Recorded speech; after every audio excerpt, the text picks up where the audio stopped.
pretty chill and easy. And I also do like that thing where like, you kind of start out with just like nonsense, so that it's just nobody knows what we're going to talk about. They're just here for the ride. We could be converting them to some cult or some conspiracy. Let's do this. Let's not tell them that we're converting them to a cult. Oh, that's the best way to convert people. That is true. You're right. You're right. Just gotta sneak it in. Right. Okay. We're going to come up with a brand new wacky conspiracy theory by the end of this. And we will do our best to not convince everybody of it, but just ask questions about it. We're just going to ask questions and follow the truth where it leads. I think that is the perfect way to start this off. So, hey, everybody, thanks so much for hanging out with us today. If you are watching this, let me just start off by saying you are incredibly intelligent. You have seen through the facade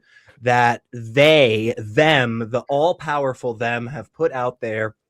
And you're welcome, because myself and my very awesome guest today are going to show you how correct you are about the world and all the crazy things you think. No, I'm kidding. No, I'm really excited though, because we actually have with us today Coleman Watts. And if you have never checked out his work before, he touches on absolutely everything. I mean, you've got stuff on sex and gender, I know, which we'll go into. You've got stuff on UFOs. You've got stuff on ghosts. You've got is there a conspiracy or a thought out there that you haven't touched on yet? Bigfoot, homeopathy, crystals, ESP. Absolutely. I mean, this is all like my life. This is the reason I started this channel, is because I got out of a cult, and it was and that process of getting out made me realize that I had been wrong about the things that I had been taught to believe. And that was actually kind of liberating. Yeah. You're like, wow, I was wrong. I wonder what else I was wrong about. And it turned out that when I went back and looked at my life prior to being sucked into that weird little chapter that occupied a couple of years about a decade ago, hadn't been all that great either in terms of critical thinking. Like my beliefs, what was going on in my brain, it was like a stratified just pile of stuff, of received wisdom that I had just kind of absorbed through, whatever crappy, whatever was on the X-Files, or whatever, whatever was in the tabloids, or whatever had been circulating on social media, and whatever people had told me, or documentaries that I'd seen about the law of attraction, or the 9/11 cover-up, or zeitgeist. Yes, that one exactly. I saw that one. Okay. Or what the bleep do we know? That's another one. I watched that one too. Yeah. Exactly. Okay. And I didn't have. I mean, I remember being a little kid and watching TV and watching the commercials and just being like, I guess they're just showing this to me because it's a cool thing to buy. That was my level of critical thinking as a kid. And it just didn't, why don't they teach critical thinking in school? I don't know. But if I remember being a kid in school, and the textbooks at the end of each chapter, they would say critical thinking questions, and it'd be like 5 questions. And every single question would just be regurgitate this fact from the chapter. That's not critical thinking. You have to actually learn critical thinking. And so that's why I'm doing this channel, is to have fun, first of all, and to get to humbly re-examine shit that I used to believe and be like, why did I believe that? And so I've covered UFOs. I've covered, homeopathy. I've covered There's more. There's going to be more. Oh yeah, there's There's going to be anti-vax more. stuff. There's, Stay I mean, tuned. yeah, You know, there's a lot of stuff. And we, by the way, we have that link for his channel in the description, as always, folks. You know that. But your channel, Think This Through. I love that name. Because exactly what you were just talking about, I think is so crucial to us as people, to us as skeptics, secular minded, humanist, all of these different, things that so many in this space love to take those labels for. So let's get into it a little bit. You said you had some of these thoughts, you didn't think them through, right. and you ended up in some kind of a cult of some kind, Yeah, or sort of. something. What is that? It was pretty. It was culty. It was very culty Okay, cult situation light. that I got myself into. Um, yeah. So think this through is advice to me first and Mm, foremost. yeah.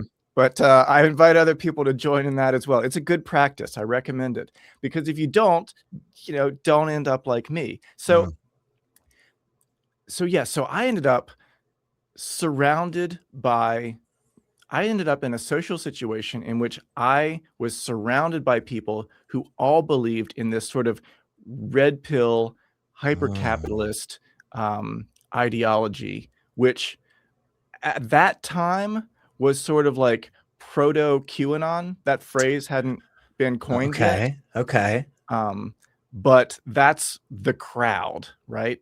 And Mm, so I was not the kind of person who would ever be into that. Like I was raised totally the opposite. I was mm, raised in a very like um like with Mr. Rogers values. mm, Um so there was no reason for me to be in that except that um all of the people that I was close to got sucked into it, and they mm, made it clear to me that I had to make a choice. It was either them or the ideology, and so if I didn't go along with it, I was going to lose connection to family and friends, and I resisted. I was at first, I resisted because it just sounded so crappy, like part of the things like the great replacement theory,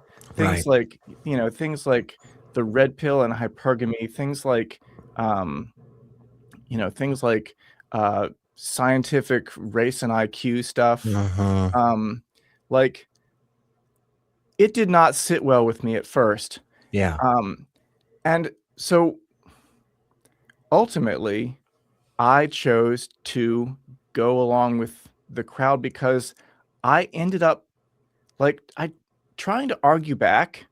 Mm, Turns out I didn't have very good arguing skills yeah. because the things that I didn't grow up thinking anything like the great replacement theory, but I didn't actually have a counter argument to it. Yeah.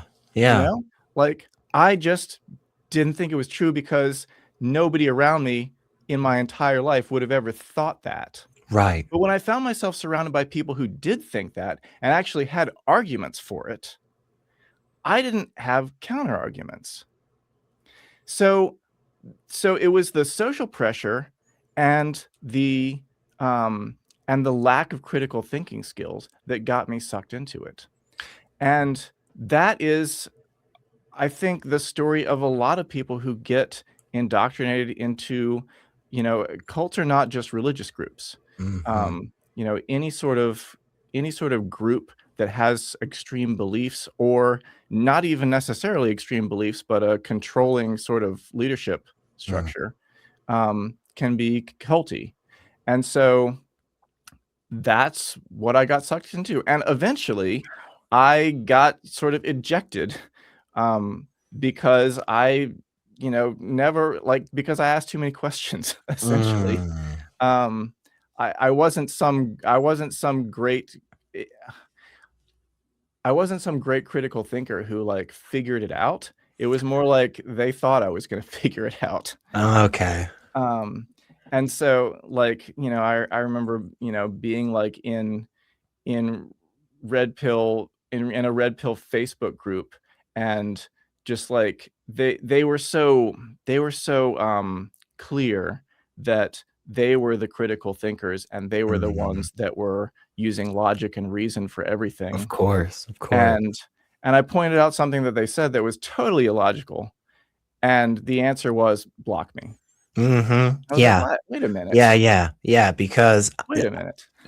I'm never the one making a mistake, right? It's always somebody else is once again being influenced by the manipulation of the cabal or whatever. You know, you're just a plant. You know, it couldn't possibly be that I just made a mistake in my thinking. That's unheard of. You know. Okay, so you're in this space. You're sucked deep into it. You're a part of it now. And now you have been ejected. You were excommunicated, so to speak. Really? Basically, yeah. Wow. What did you do after that? How did you go about kind of putting the pieces back together? It was a slow process, and a lot of people, I think, who deconstruct, like, the beliefs sort of slowly fall away. I think people who have deconstructed from religion can probably relate to that. Yeah. That it takes a while, and the fears and the paranoia that gets instilled in you by the group, like, it takes a while to go away. One of the things that really helped was reading Stephen Hassan's I think it's called Escaping Cult Mind Control, or Recovering from Cult Mind Control. And because his story was getting sucked into the Moonies, which again was a group that he absolutely was against all of his upbringing, but he also lacked those critical thinking skills and like arguing back sort of skills to have a solid foundation to push back. And he also got into this social situation where he was surrounded by people who all believed. And so the same thing happened to him, and he wrote a book about it, which is awesome. And I could totally relate to that. And so that was super helpful. And then I finally had a name for what had happened to me, that sort of indoctrination, and realizing, wow, our thinking, the way that our brains work and process information, we think that we're thinking for ourselves, but we are not autonomous. We're social creatures. Yeah. And so we're actually hugely influenced by people around us and the ethos around us. That's why being an influencer is now a profession, because influencing people is what other people do to change your thinking for better or for worse, right? So I'm trying to be the good kind of influencer now. Yeah. And I you've said this multiple times already, and I really, really love this thought of, like, despite the fact that everything in my upbringing, everything about my being in general, was against many, if not almost all of these conclusions, right? Whether it's, Dr. Hassan and the Moonies, you and this kind of red pill cult thing. I mean, and yet the issue was you really didn't have any good justification for your side. You know, you didn't really have that foundation to actually withstand the winds and the forces from the opposition in this argument. And that is something that I don't think that we put as much thought into as I would like on our side. We're hey, it's great when people, hey, don't believe in an afterlife. Awesome, man. You got it. No need to worry about that anymore. It's like, but hang on. Why are you thinking that? What is the reasoning that led you here? Because whether or not you came to this conclusion, if you're still using faulty reasoning, it could hurt you somewhere else down the road. That I think is a really, really valuable point, that we don't focus on enough.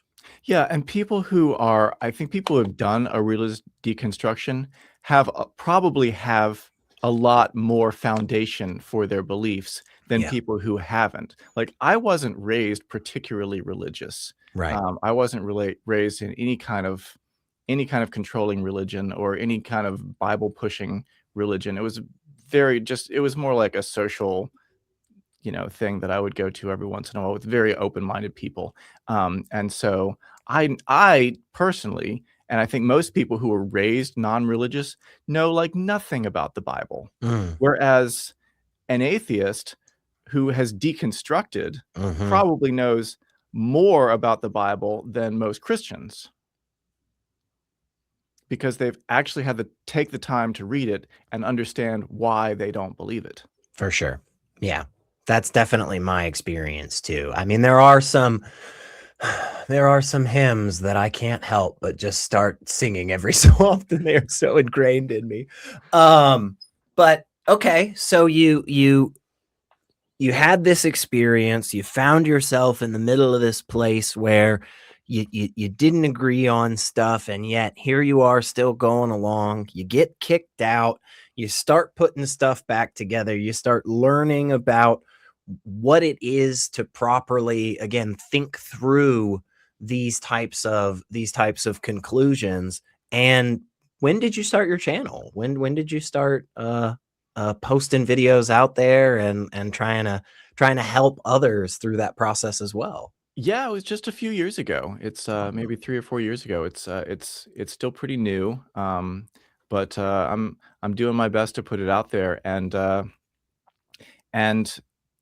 yeah, I think that people who um, people who really actually think about what they believe are kind of rare in this Mm, world, because we all, whether we're raised religious or non-religious, or whether we're raised with political right values or political left values, um, it's usually just absorbed in us from whatever mm, we've picked up, and that's what I found in myself was that it wasn't just being in this really culty situation with these you know really weird beliefs. It was like all mm, of the other stuff that had piled up in my brain up to that point. As I said, it was like this strata, and so I had to go and do an excavation, and that's what really inspired me to do this channel, because I realized that I had no limit to the number of topics I could cover,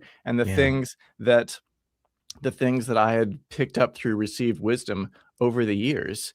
It's just never ending. Mm, I just did a video pretty recently about something that I thought was so ridiculous that I couldn't even believe that it was happening. I just saw mm, it in the news one day and decided to do a video about people who are doing something called sun gazing, where they will literally stare at the sun with their eyes open like this and bring in the healing light of the universe to heal their pineal gland. They believe that it's doing, and clear they their chakras. stare directly at the sun. Stare directly at the sun. Some of them do it at noon.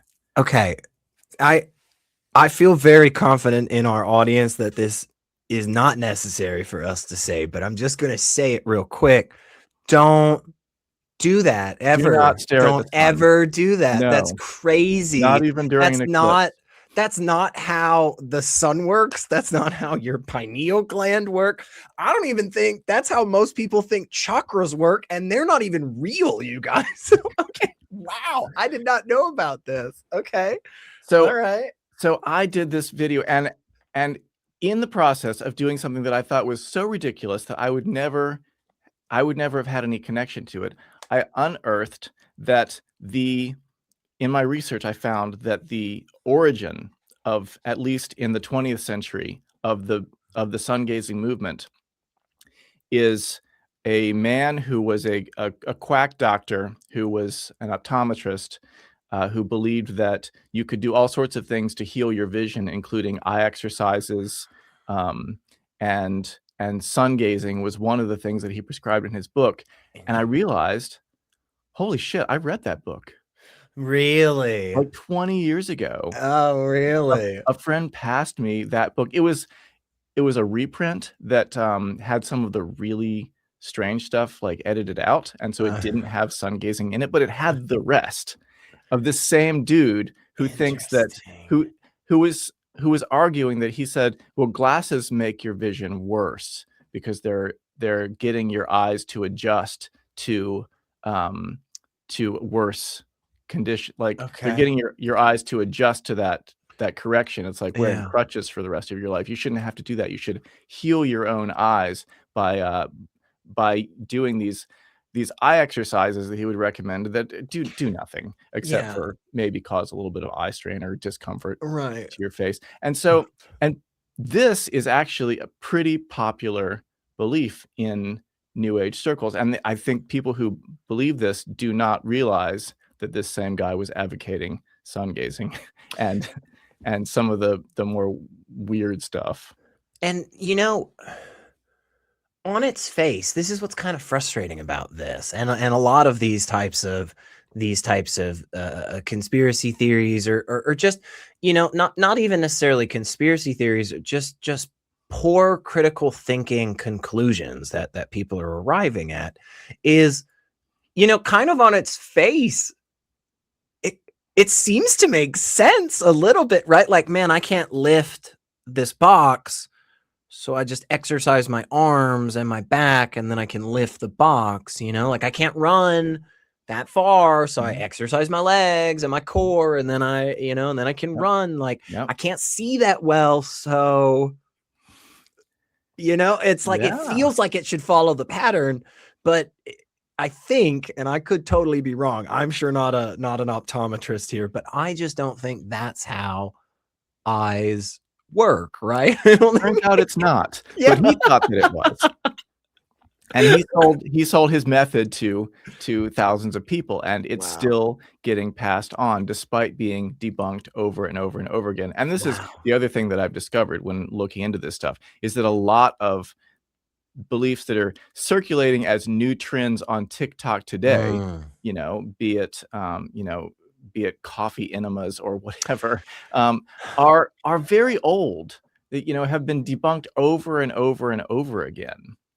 They're not new trends. Mm. They're not new ideas. Um, this idea, um, a lot of what has been recycled as the law of attraction and quantum energy healing Yeah. is just recycled superstition from the spiritualist era in the 1800s and early Interesting. 1900s. It's Why do just you it's just the what same beliefs that have been repackaged or maybe given a few new pieces of terminology. why do you think we do that? I mean, why do you think the same tactics, the same methods, we just spice them up for the new age, but what was the like seances that happened in the Yeah, United seances. States, and the sisters that Mhm. just fooled hundreds and hundreds of people just by silly little things, just by like moving their legs to raise the table slightly, or having one of them tap on the wall from the other side. Like, why is it that those things get repackaged over and over again and sold to us? Like, what is that something wrong with us? Is it something wrong, just like, does that mean that there's spiritual stuff? We seem to want to believe it. People keep talking about it. I mean, I wish I had all the answers. One of the problems is that we don't live very long. And so the 18th and 19th centuries that's a good point. are not in our memories. Yeah. And so, that phrase, I wasn't born yesterday. Well, every other day somebody is born yesterday. And so, or every day really. And so there's endless opportunities to recycle this stuff to a new Mm, audience every few years. And they don't realize that it's already been debunked, and yeah. they weren't around when James Randi was doing his thing. They weren't around when Harry Houdini was doing his thing. Right. Yeah. That makes sense. And because so many of these feel so intuitive, again, honestly, I could completely understand had I never been raised with public education, had I never gone through classes that talked to me about the space program and landing on the moon and here's all these awesome satellites and so forth, I mean, you'd totally think the earth is flat, right? I mean, it makes complete and total intuitive sense. It's just every single day I've ever walked outside, that's what it's like, man. Yeah. You know? So I get that. Like I get that it just so many of these seem to kind of prey on those most basic thought patterns that we have time and time again. And it's just like, yeah, man, wait 50 years and just bring it back out. Nobody will remember, sell the snake oil all over again. Not even 50 years. I mean, it's just the pattern, the pace is picking up, with social media, you can reach new audiences every day. And you can have your AI bot farms recycling the content and representing it to people every day. Yeah, definitely. So, here we are. Here we are trying to push back on that stuff. Yeah. So why do that? Why try and push back if, it's just going to be tomorrow there's a whole another class of suckers and there's a whole nother group of unscrupulous, con artists ready to take advantage of them. Eventually they'll figure it out, right? I mean, Yeah, like, well, hopefully, I'm not just debunking these things for one generation, but we're also training the next generation of critical thinkers. yeah. And we're trying to propagate not just what to think, that, hey, don't stare at the sun, but also here's how to think through that process. Yes, and yes, yes. I want people to come to the conclusion to not stare at the sun. I very, very much do. Please don't hear anything other than that, folks. But you still, it's still a bad reasoning if somebody said, well, my dad said don't stare at the sun, so I don't stare at the sun. I'm very happy you are at that conclusion.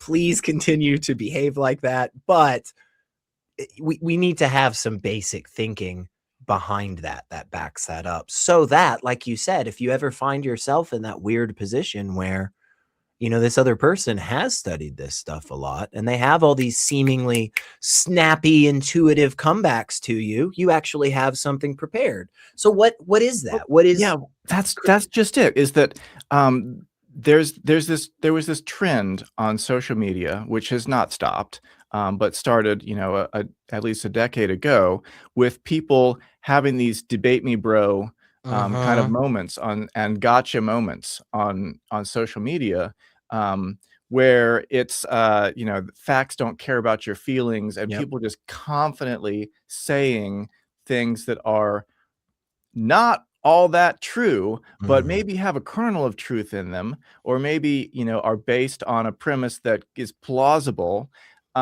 and pushing that out with such confidence being the shortened to con and con artist. It's it it sells, and it sells to people who don't know any better, and people who haven't taken the time to examine their own beliefs and worked from the ground up on why do I think what I think, and do I have good reasons for thinking what I think. I think that's an exercise that everybody should do, whether they're right or wrong about anything. And what are the chances that you're 100% right about everything that you believe? Yeah, probably zero. I Right. mean, right? I That's mean, a good yeah, honest answer. there's stuff right now that you and I believe that honestly we have no good reason for, or it just is unfounded. And the goal should be, we're never going to get to 100%, I think, right? The goal should be to try to minimize that as much as possible. And for the inconsequential ones, like, it doesn't, my friend told me he just got a freaking cat, like last week or something. It's some orange cat, whatever. He's You're trying to fluffy. say cats are real now? Like what? That's what I'm saying. Like if he doesn't actually have a cat, nothing really changes about the world, except, I don't know, maybe Joe's kind of a dick. Like, it's just like, but whether or not staring directly into the sun is going to like recharge my chi and my chakra, it won't. That's consequential. That's very important. But yeah, I agree with you. I don't think there's a way to ever get to 100%, Mhm. but we should always be reevaluating and double triple checking. You know, if you're at 95%, that's good, but you still got 5% to go, I think, right? Here's another thing that I wanna talk about. Mm-hmm. Skeptics and debunkers online, I think, have also fallen into a trap, where they spend a lot of time debunking things that are very easy, and I Mm, don't so staring at the sun is a great example of the right. kind of video that I don't want to always do. Yeah. Because, so there are certain YouTubers who have devoted their careers to debunking the flat earth, for Mm-hmm. example. They have Mm-hmm. made literally hundreds of videos Oh yeah. about debunking the flat earth, and it's for some reason, it sells clicks and content, and It there are does. also debunkers, who have spent an enormous amount of time debunking young earth creationism. Mm-hmm. These are easily disproven falsehoods. They are not hard to debunk, and so I think it gives people a false confidence in their critical Mm, thinking skills.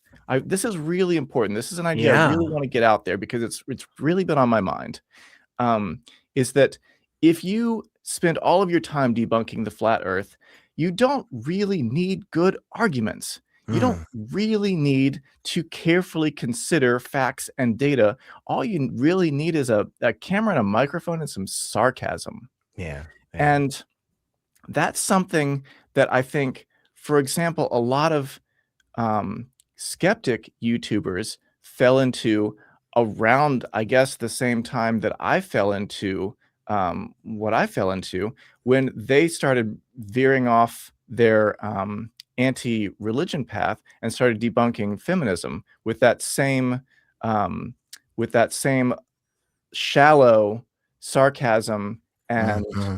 and one-liners. Mm-hmm. Um, but the core tenet of feminism, which is that, women have had historically unequal opportunities and continue to do so today, is true. So how do you debunk something that's true? Yeah. Well, they did, and they s I don't know if you ever came across this content, but there's a huge cesspit on YouTube of skeptics debunking feminism and I'm sure. attacking people like Anita Sarkeesian and, I'm sure. like Thunderfoot, like, got a huge went from the religious debunking to that, and Yeah. so I think that's an example of that false confidence leading people astray.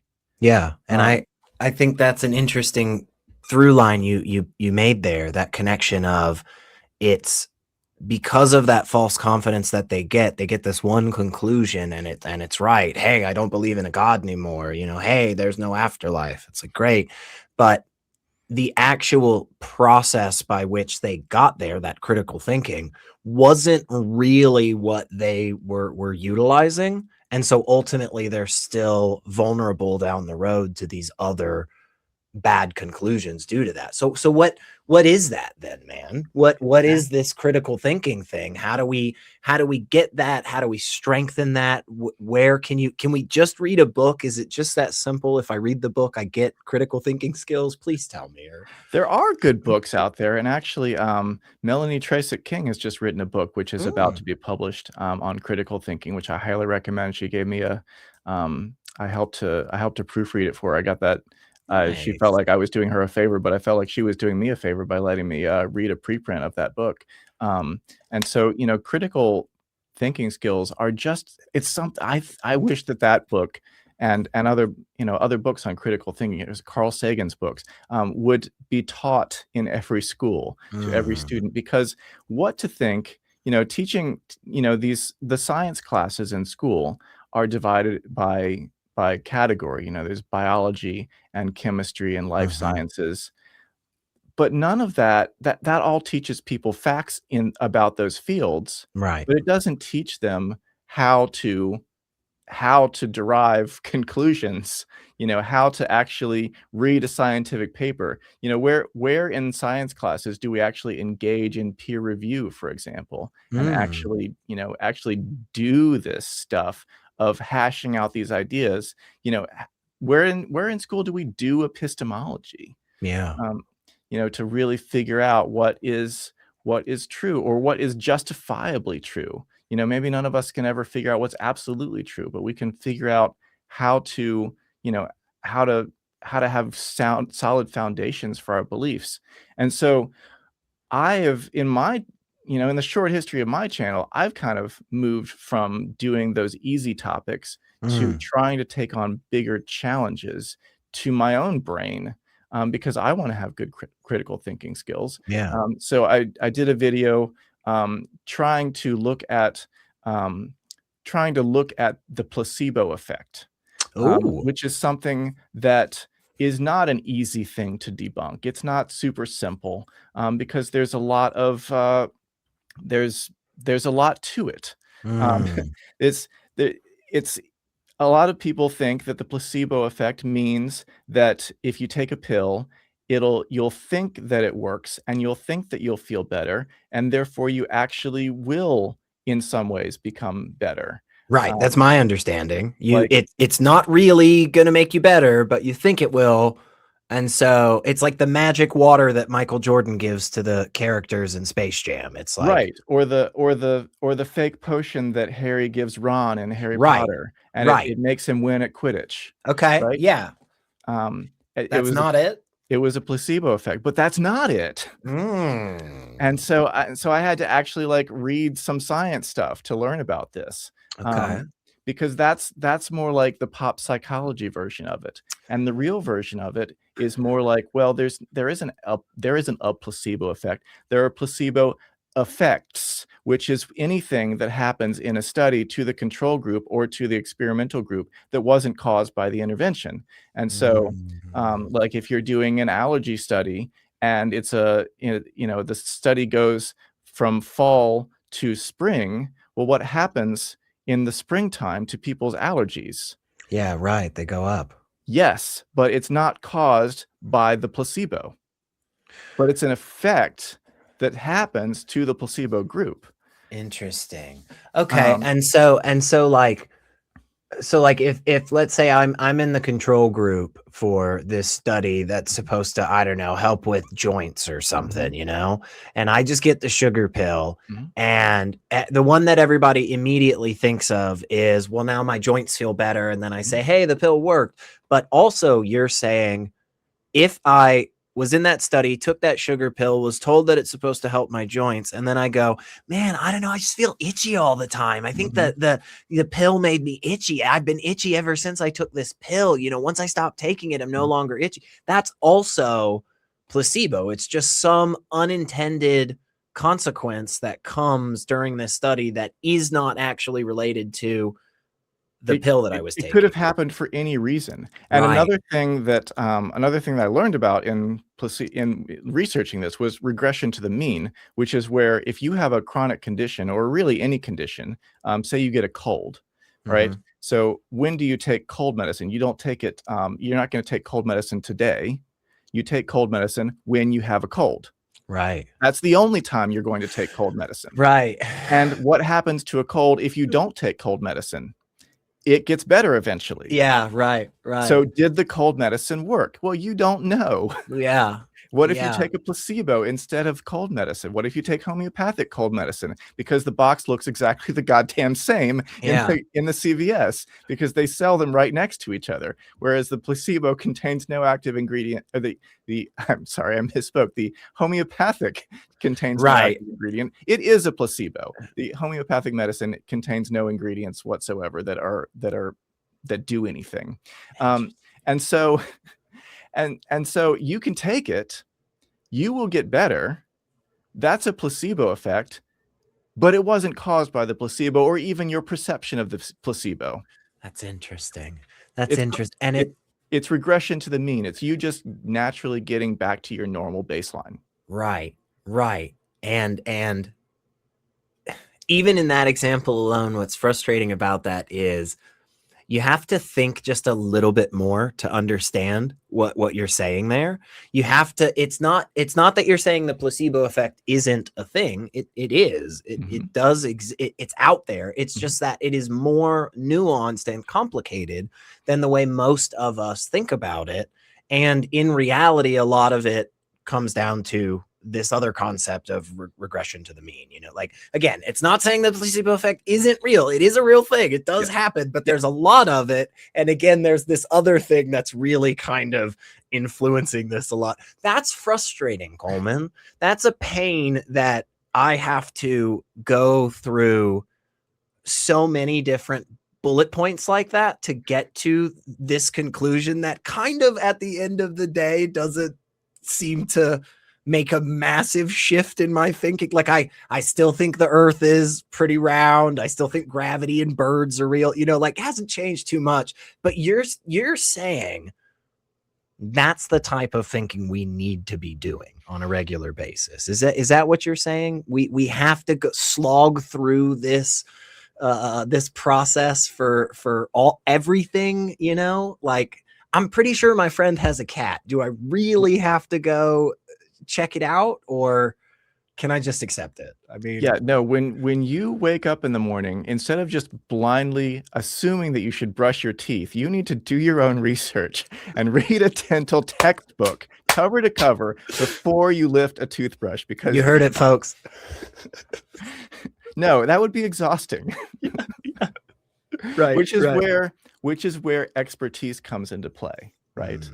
Which is where, you don't have to become an expert on every subject in order for there to be experts on every subject, because there already are some, and they go through a qualification process, and they have checks and balances, and they have constraints on areas of expertise. So, a doctor like, Deepak Chopra doesn't get to just talk about, quantum healing, because he's not a quantum quantum physicist. He's an MD. Right.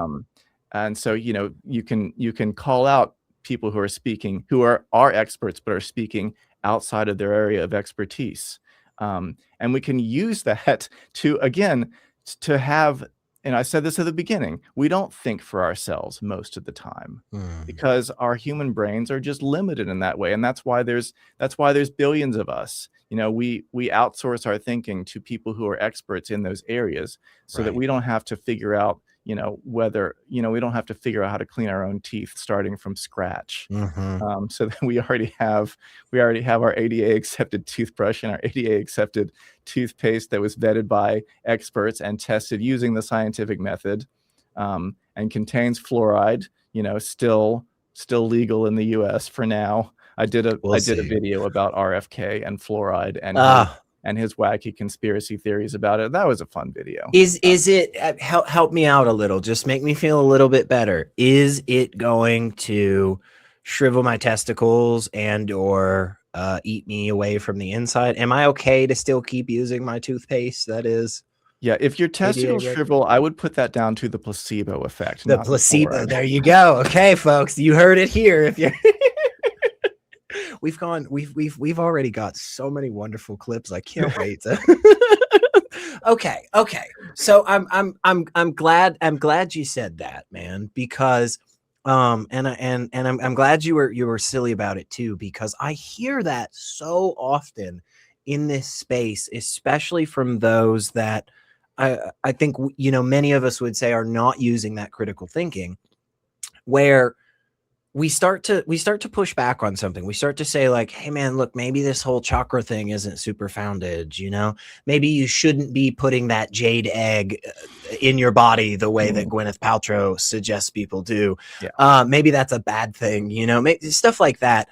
And it seems like they often want to make that huge leap all the way to the other side of, well, so what? I'm just supposed to become an expert in absolutely everything. Otherwise I can't live my life or something. Or they say something like, well, all ways of thinking, Elliot, have fundamental problems to them. You have to presuppose logic or this other stuff, and Right. it kind of sounds like to me you're saying like, hey man, honestly, neither of those things are really as big of an issue as these people make it. Yeah, you don't have to be a student of philosophy up on a mountaintop in order to understand that reality is real. Yeah, Um, yeah, you can listen to the philosophers argue that it's not, and right. you can still go about and living your life. Yeah, yeah. Eh, some of philosophy just makes my head hurt, and that's not Mm. my focus on my channel is not philosophy. It's more like what it let's talk about what is actually happening. And Yeah. let's talk about people's beliefs. And finally, what has been the biggest challenge for me is not just debunking things that are hard to debunk, but trying to actually tease out the truth where in places where experts are disagreeing and where skeptics Mm. are disagreeing. And that's what segues us into my new series on the Yeah. science of sex and gender, because Yeah. that has been, oh my God, oh my God, it has been so difficult to try to figure out what's what in a space where you've got PhD scientists yelling at each other, Hmm. saying, "You're wrong. No, you're wrong. No, you're a bigot. No, I'm canceling you." Like, it is it is oh my God. And the public discourse on it has been so Hmm. unhelpful. Um, Absolutely. It and doesn't it doesn't seem to be very beneficial oh, no. in us understanding this question. And it very much seems like there are individuals on many sides of this that are motivated for poor reasoning. Again, even on the conclusions that I come to too. I think there are people in my camp, unfortunately, that we all have this. Somebody jumps up and wants to defend your side, and then you just go, "Oh, please, not you saying it. Anybody else, not you saying it." Not the champion I would have chosen. Yeah. Right, right. Okay, so not to give it away, of course. We don't want to give the whole game away because people are going to go check this out because it's a great video. I just watched it the other day myself. But you're saying it's not cut and dry. It's not super. It's difficult. It's nuanced. Is that what you're saying? It is, and it's not, oh my God, how to talk about this even. So the science of sex and gender is not something that is really been contested for a long time until it Mm, became super politicized in the past mm, decade or so. And so now we actually have, we've got executive orders coming down from the White House, mhm. saying who can be on what sports team. Right. Um, and we've got people being, fired from the US military for being transgender. Mhm, Um, and we've got a whole lot of political scapegoating going on, of people who are not conforming to a gender binary mhm. for whatever reason. And all of that, let me just say up front, is bad. Yeah. Like, I Right. do not in any way think that any of that is okay. Right. Um, Whatever your views and scientific conclusions are as to gamete yeah, production, right. right? Or the history of gender, like, yeah, I think that's an easy one. We should all be able to come to that conclusion of like, hey, if you're just like harming people and you're just picking them out and just harming those people, like that's terrible. You should stop doing that, right? But Right, right, unfortunately, that is not entirely the way. But okay. right. And So but then politicized. to your example, the people that have come to the defense of people who are being marginalized and should be defended, Mhm. absolutely should be defended.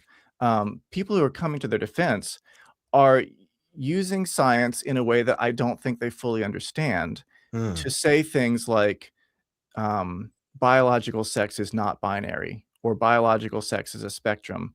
And I was originally, totally on board with that because of the implications of defending marginalized people. That's where I want to be. And but in order to justify that, I wanted to actually look at it.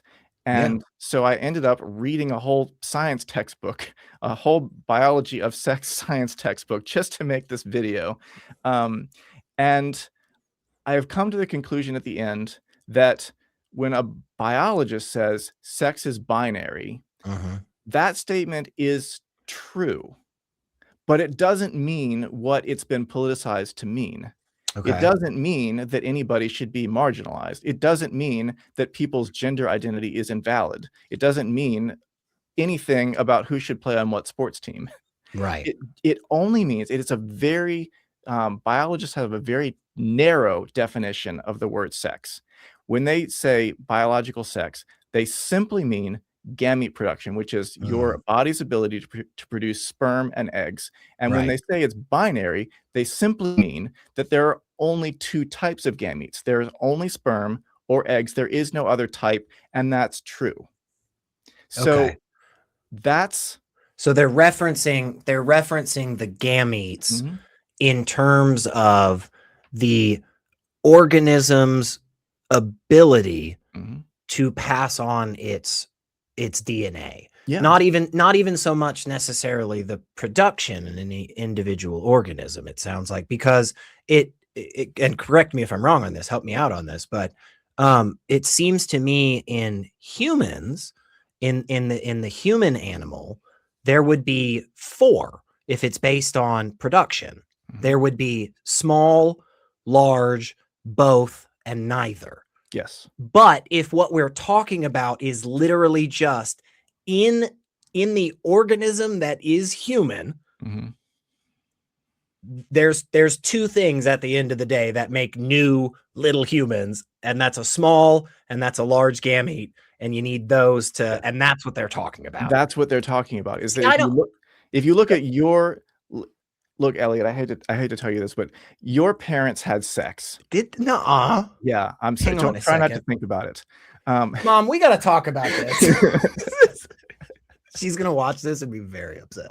Just kidding. Well, it's true. Okay. So they did the nasty one day. All right. And their parents had sex, and their parents had sex, and their parents had sex, all the way back up to single-celled organisms. Like we can actually trace, but not like biologists can trace the evolutionary chain of you and me, our parents, our grandparents, their grandparents, all the way up, all the way back through the lineage of other apes to other mammals to reptiles, amphibians, fish, worms, all the way to single-celled animals. And every single one of those individuals had exactly 2 parents for 1 billion years. That system is binary. That's like 2 of every parent. One of each for 1 billion years. That's what they mean. That's what they mean when they say sex is binary. They do not mean, or they shouldn't mean, if they're speaking within their area of expertise, if a biologist is speaking within their area, that should have absolutely no implications to bathrooms or sports or prisons or any sort of politicized topic. Because it seems like when you're saying it in that context, I mean, it's the internet, man, so I'm sure somebody's going to yell at us, but it sounds to me like that in and of itself, what you're specifying there is honestly extremely mundane. Like it's not that's actually not revelatory. There's nothing about that you just said to me that seems like anybody should be up in arms, that this should cause any type of law changes or anything. I can't see what the controversy is in that understanding of biological sex, of being binary in that context. I don't see anything crazy about this. No, and also the other thing that was very clear when I read this biology textbook is that everything everything else about us, um, all of the downstream all the downstream effects of that one gamete production binary. So like things like height and body hair and Right. hormone levels, Right. muscle mass, all of those things are not binary.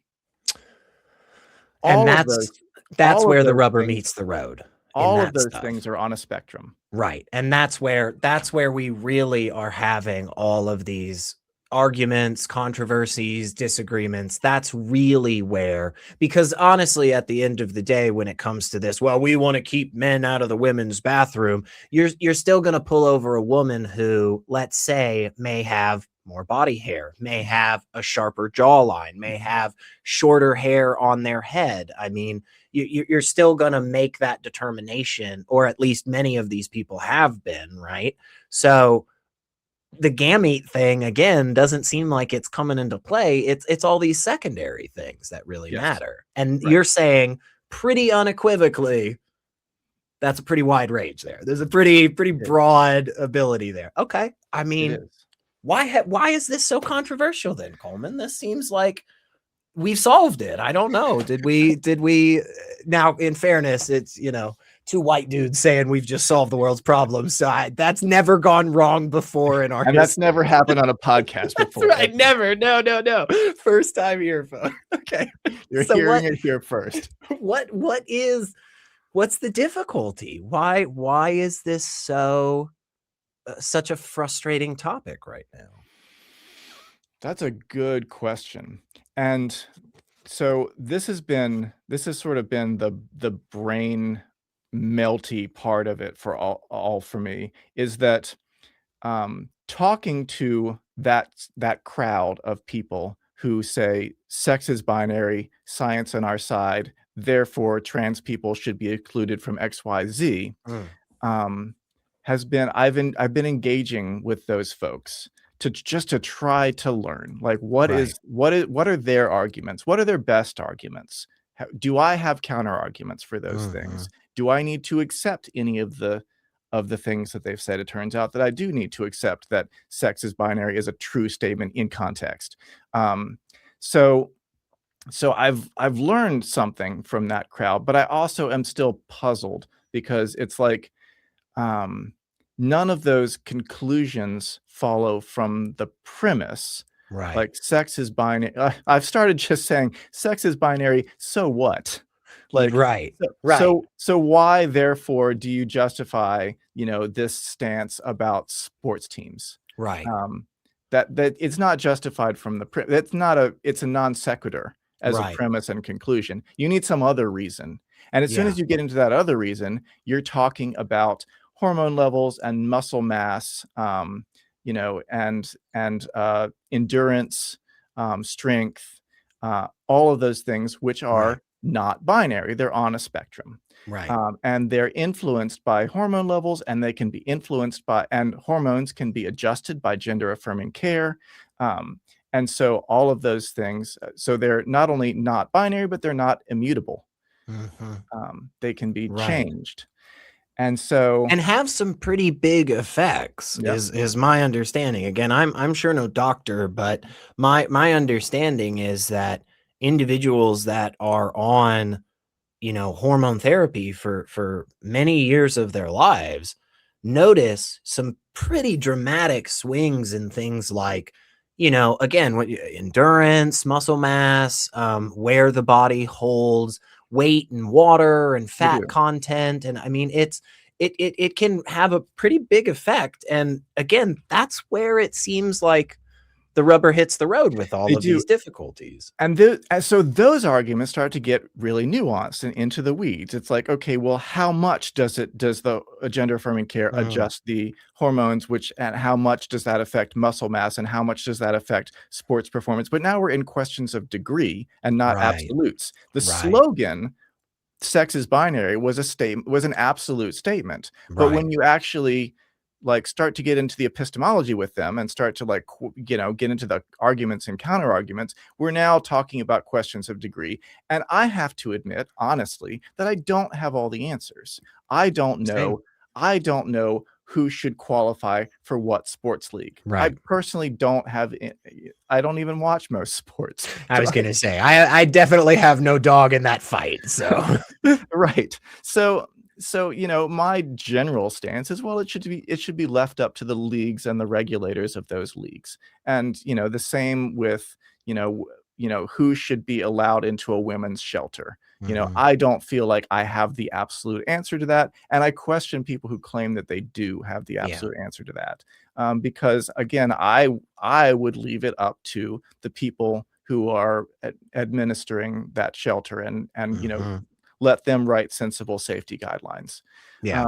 So it's been it's been a mind fuck, honestly, Yeah. trying to Yeah, get but into all of this that's because it's not like I'm very far away now from debunking the flat earth. Mhm. Like this is not easily dismissible pseudoscience. Right. There are I think there are good arguments to be made on both sides, and figuring out just how good those arguments are and which one Mhm. wins out in the end is tricky, and it takes a lot of research, and one side will cite a study and another side will cite another study that shows something different, and the first side will say, well, your study has been debunked and those statistics are, and here's some statistics, but those Mm. statistics are incorrect, or here's some updated statistics. Right. It gets really it gets to be a lot. So Right. that And it's I'm kind of in the quicksand of it right now, but I'm about to make a third video on the topic, this time about Richard Dawkins and his beliefs about sex and gender, and some of the very controversial things that he said about it and the reactions to it. Um, and I don't believe that he's a bad guy. I think that he's a great scientist who's made some great contributions, and he's also managed to piss a lot of people off with some of the stuff that he said, and some of that outrage is for good reasons. yeah. So, you know, Yeah. And that's another thing too, which is always a difficult space to be in, unfortunately, because nobody nobody really seems to be on your side when you advocate for this. But look, you can be wrong. You can be extremely wrong and not be a horrible person. That doesn't mean that you aren't causing harm with those incorrect things you may believe, or various actions because of those conclusions. Like, that's not what I'm saying, folks, but I am just trying to get us back to this place where just because we disagree with somebody means they are obviously doing it with malice. They are a horrible person who is perpetuating harm on purpose. We need to stop thinking in such a black and white, fallacious way. That's just flat out what it is. It is fallacious thinking. There are wrong people who are just misled. Coleman, like he was talking about, was going down this path for years. It wasn't that he was a horrible person waking up thinking, "Oh my gosh, I can't wait to spread more harm." I, for many years myself, was in a boat with Christianity where I would go around and say terrible fucking things that now it's like, "Oh my gosh, I'd never say that." And it's like, guys, we cannot, it's not all or nothing. People, just like these topics, are super duper nuanced, right? some of them are, and I mean, on the comments, you can read some of the comments on these sex videos I've been making with people saying that about me. People saying that Ah, people saying that I'm promoting pseudoscience, or I have a political agenda, or I'm part of the woke mob, or of course. I'm trying to cancel scientists, or and it's like I'm not. I'm trying to get to the truth, and I'm trying to wrestle with the truth here, Mhm. which is a hard thing to do. Um, and I am probably wrong about some things, and but I think, yes, absolutely, you can be wrong and not be a bad person. And also, on the flip side of that, as the internet has shown us, you can be wrong and still have a huge audience. Yeah, that too. Yeah, And yeah, so, yeah. we've got the Joe Rogans of the world who can just say whatever they want and people just go along with it. Don't care. And I've done a couple of videos on him. That's been fun. That's been, one of those, about him and Terrence Howard, and Oh it's yeah. one of the easier things to debunk, because it turns out that 1 times 1 is not 2, as Terrence Oh, Howard asserts. are you serious? Yeah. I've been doing the math for a while now on this, and I just, you're telling me it's not. Man, 1 times 1 is not It's 2. not What a 2. weird world we Yeah. Okay, so that gets me into kind of one of the final questions here, because that was one of the first things that I noticed about your channel is it is very diverse when it comes to the topics that you are discussing.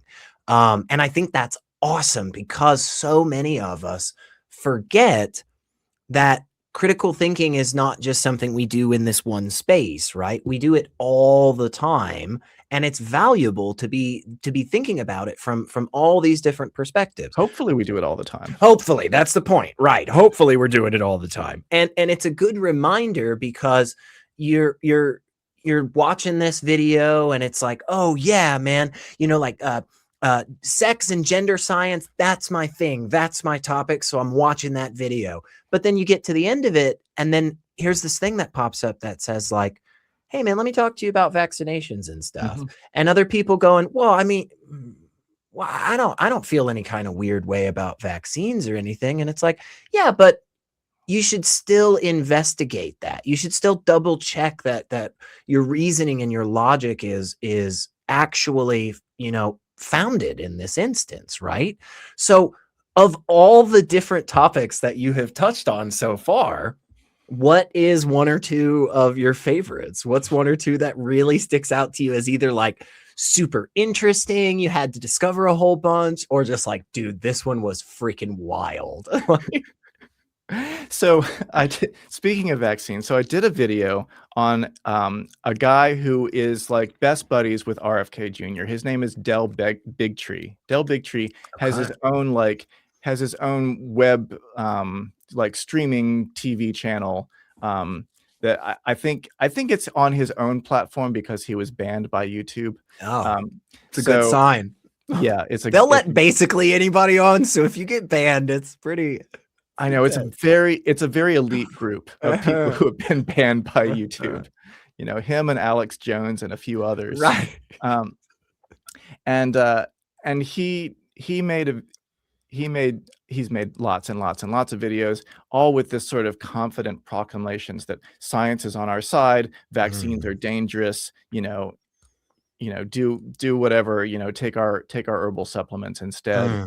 And all that stuff. He did a video in which he claims so you can watch this on my channel. I did a whole parody of it, and then I did a whole like duet of it with him, where I inserted myself into his video just so we could have a little back and forth discussion about it.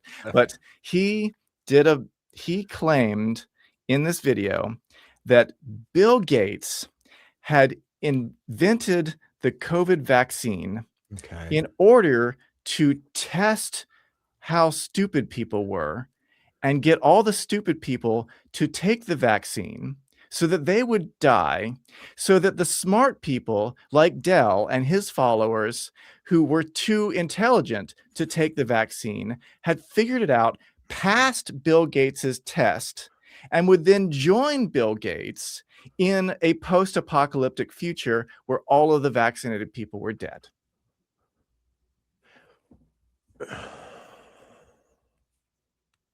Why? Why? I don't see exactly what the end result of this being, other than just like mass death. Like, so 7 billion people die just so that you be the genius in this plan. It's like, I feel like this is the South Park underpants gnomes things where it's like 1, steal underpants. Step 2, step 3, profit. And it's like, wait, what's step 2? What do you, I don't understand. Like, okay, so everybody, all the dumb people take the vaccine and die. Step 2, then party with Bill Gates in the post-apocalyptic world. I don't get that. Am I missing something? Am I just not? Honestly, you know what it is? I'm just not smart enough to make it through the culling. That's what it is I'm not. That if you don't understand the plan, right. Bro, you sound vaccinated. This is so sad. This is I didn't even know at the time, like what now, like 3 years ago when I got it. I didn't even know. So I mean, when does it happen? Is it in the first 10 years or 20 years after you get it? Or is it months? Probably tomorrow. I mean, probably it's just at any point. Your time's basically up, dude. Well, thank you so much for doing this as our last broadcast. Yeah. This will be our last broadcast. We might not be coming back, folks. It sounds like I am in fact an idiot and will not get to party with Bill Gates. No, you will not.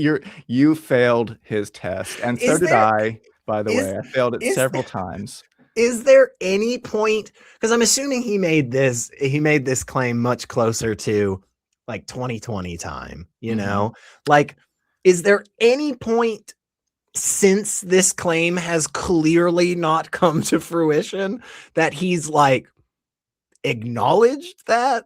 Like, has he ever once said like, oops, got that wrong? You know, he conveniently didn't give a due date for this apocalypse to happen. I see. That's smart. That's smart. Like, you just tell your friends that the world will explode sometime. Yeah. You don't want to give a date because people have gotten into trouble with that. Right. People have made apocalyptic predictions and even put them on billboards sometimes.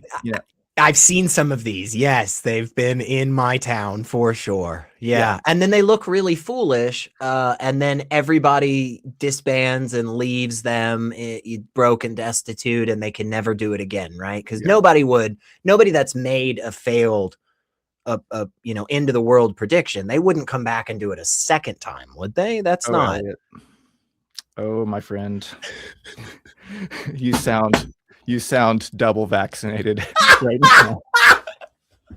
Oh, my rose-colored glasses and my naivete is showing, isn't it? It's oh my God. It really does blow my mind because you said it earlier. A lot of these people that make these ridiculous claims that these things are debunked time and time again, and they still have a massive following. Is that just because we are all this dumb? Is that really just the reason? Are we just too dumb, or are they really good at marketing? I mean, why does this happen? The majority of people believe that they are above average intelligence. So, yeah. So we don't think, let's put it this way. We don't think we're as dumb as we actually are. Right. And that's really the problem. We are overly confident in our intelligence. And in reality, probably every single one of us is a few points lower. Like, yeah, I think that's a really, really good point for people to remember, because we see the Waco documentaries, right? We see the drinking of the Kool-Aid, all of these things that just seem so obviously crazy. And we say, well, I'd never get caught up in that. I mean, I'm too smart. I'm too intelligent. I go to my chiropractor every other week. I'm so smart. I'd never get caught up in that BS. That's why I go do acupuncture. That's why I suntan my butthole. That's why I do all the things, right? Don't forget about UV on your balls. UV on your balls. Thank you. Yes.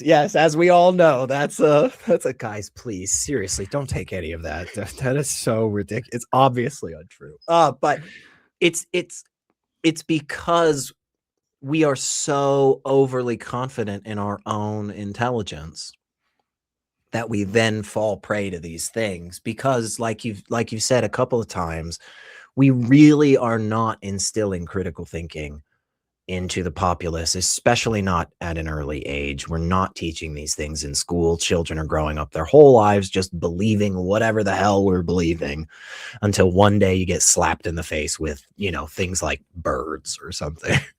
And I really can't recommend this enough. This sort of mental house cleaning where you go back and you look at some of the received wisdom. You say, you ask yourself this question: what's the chance of that 100% of the things that I believe are correct? Yeah. Well, as you said, probably zero, probably Right. very close to zero. Okay, so what's one thing that I've been taught that maybe I'm not sure about?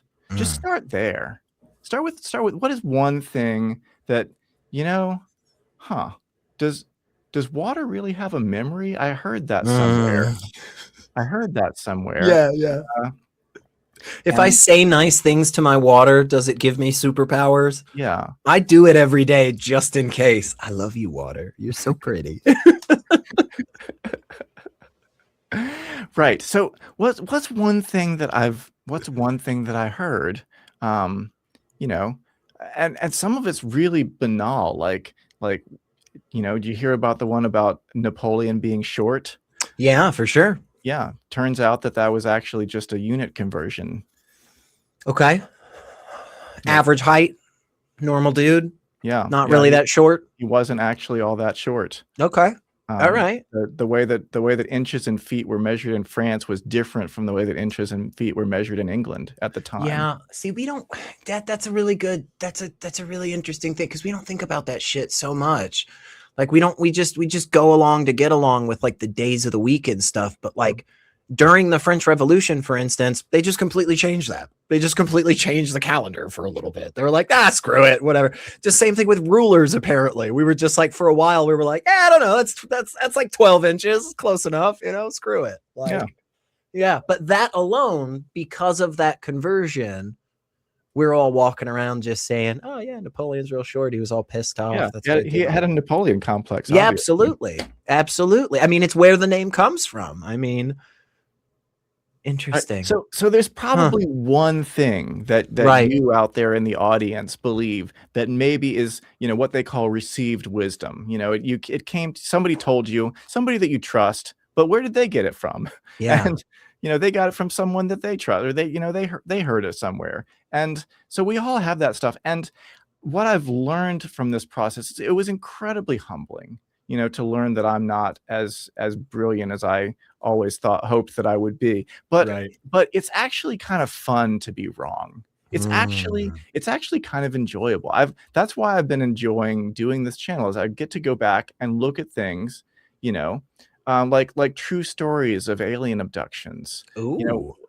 These look into the details of these stories.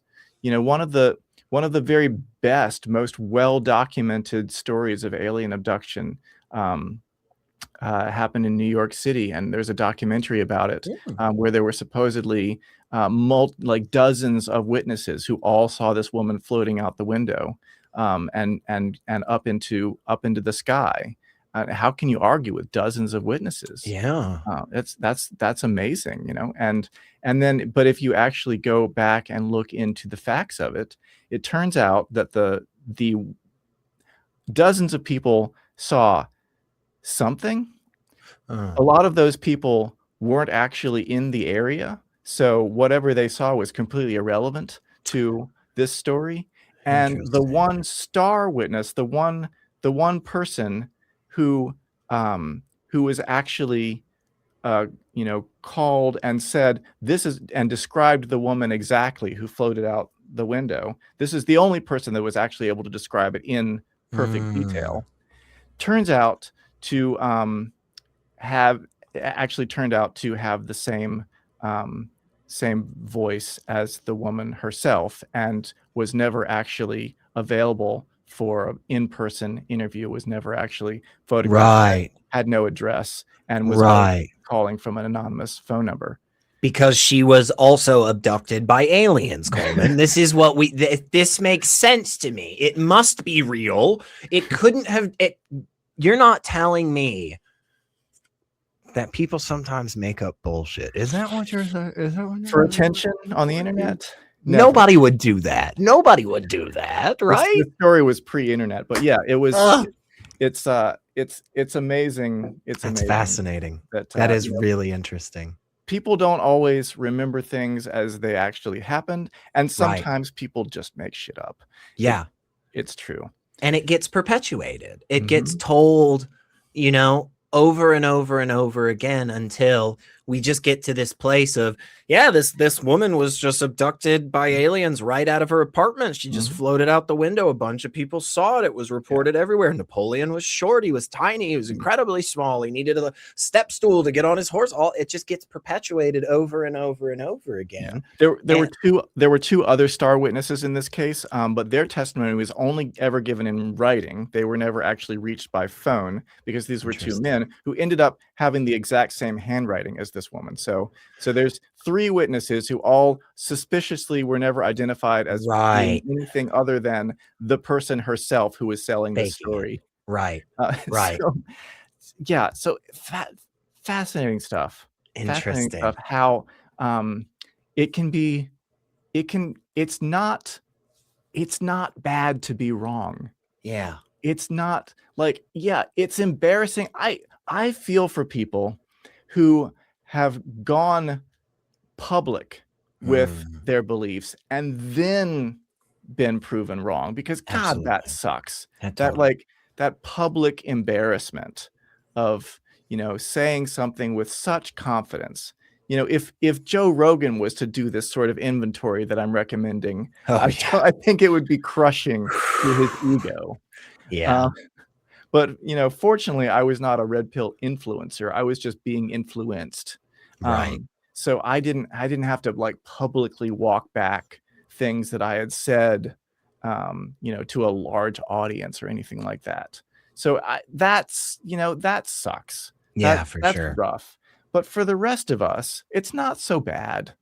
You know, it's not so bad to just be like, you know, this thing that I believed, you know, this guy gave me a DVD one time of the 9/11 conspiracy theory, and I watched it and I thought it was true because it seemed it was well presented, and I can't melt steel. Yeah, right. Can't melt steel. I mean, come on.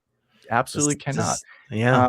You know, I'd never heard of thermite before, but after watching this one documentary, now I'm an expert on it. And so and so you know, it's okay to go back and take a second look, and maybe just type into Google whatever it was that you believe, you know, like 9/11 inside job, and then the word debunk right after that. Just see what comes up.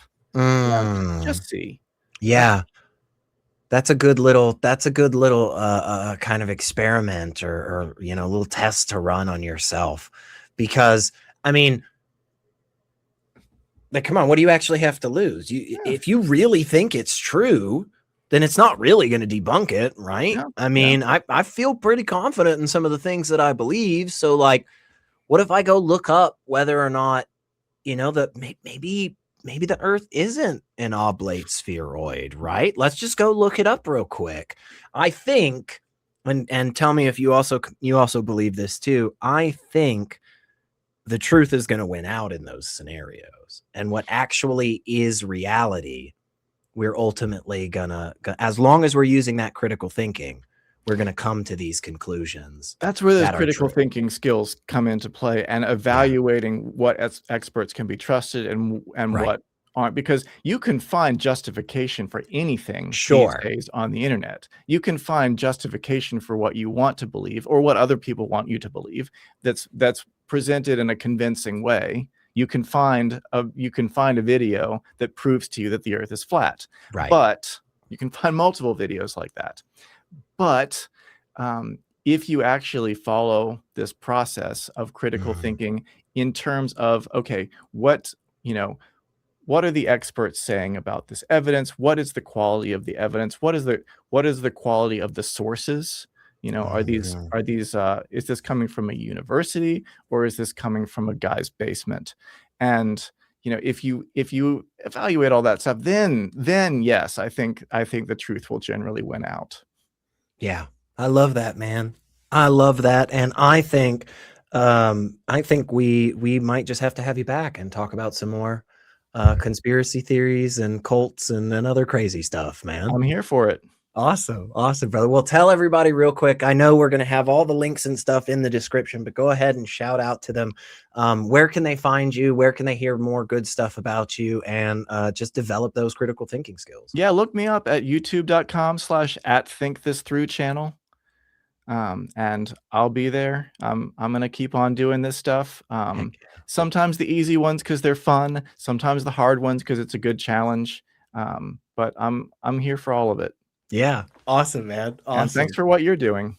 Thank you, man. We have There's a fun with it, and we try to, we try to just provide a space for our people to get together and have a good time. So this is definitely right alongside with that, and we love always telling people about good channels and good people like you that they can go learn some more and just sharpen those skills. We've all got stuff to learn. As great as we all are, as intelligent and beautiful as we all are, we still have room to grow. So you guys know what to do. Do all the things, like whatever, subscribe, all that crap. I'm supposed to remind you that we are a 501c3, so your donations are tax deductible. Again, you can find all those links. Hit us up. And until next time, go out there and you know what? How about you think this through? Oh, you see what I did there? You like I that? like it. I like it. Not bad. Did you come up with that? That's good. No.